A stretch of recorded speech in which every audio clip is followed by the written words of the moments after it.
ሰላምታዬ በያላችሁበት ይድረስ ብያለሁ። ዛሬ ደግሞ የቅድመ ትዳር ዋና መስፈርት የሆነውን ራስን የማወቅ እናያለን። ቅድመ ትዳር ከመጀመራችን በፊት ራሳችንን ማወቅ ትልቁ የትዳር መሰረት ነው።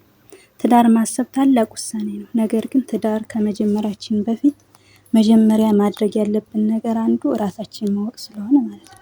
አንደኛ እኔ ማን ነኝ? ሁለተኛ ምን እፈልጋለሁ? በሶስተኛ ደረጃ ምን እወዳለሁ ምን አልወድም ብለን ራሳችንን እንጠይቅ። በቁጣ ጊዜስ ምን አይነት ጸባይ አለኝ ብዬ ራሴን መገምገም ራሳችንን ማወቅ አለብን። ስለዚህ ራስን ማወቅ ትልቅ ቦታ አለው ለቅድመ ትዳር ዋና መስፈርት ነው። ራሳችንን ካወቅን ሌላ ሰውን መረዳት ስለማይከብደን ማለት ነው።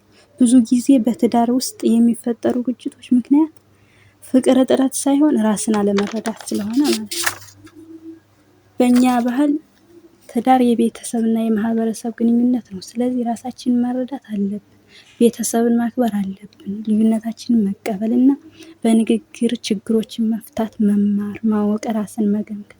ትዳር ደስ የሚል እድል ነው። ስለዚህ ከትዳር በፊት ራሳችንን እንወቅ፣ ራሳችንን እናዘጋጅ፣ ራሳችንን ለፍቅር ዝግጅት ራሳችንን በክብር እናዘጋጅ። ለማዳመጥ፣ ለመስማት፣ ለመረዳት ዝግጁ እንሁን። ራሳችንን ካወቅ ደስ የሚል ህይወት ነው ትዳር። ስለዚህ ራሳችንን እንወቅ። ላይክ ያደርጉ፣ ቤተሰብ ይሁኑ፣ አጠናክሩን። አስተያየት ኮመንት እንቀበላለን። ደግሞ በቀጣይ ርዕስ በቀጣይ ቪዲዮ እስክንገናኝ ሰላም ሁኑልኝ።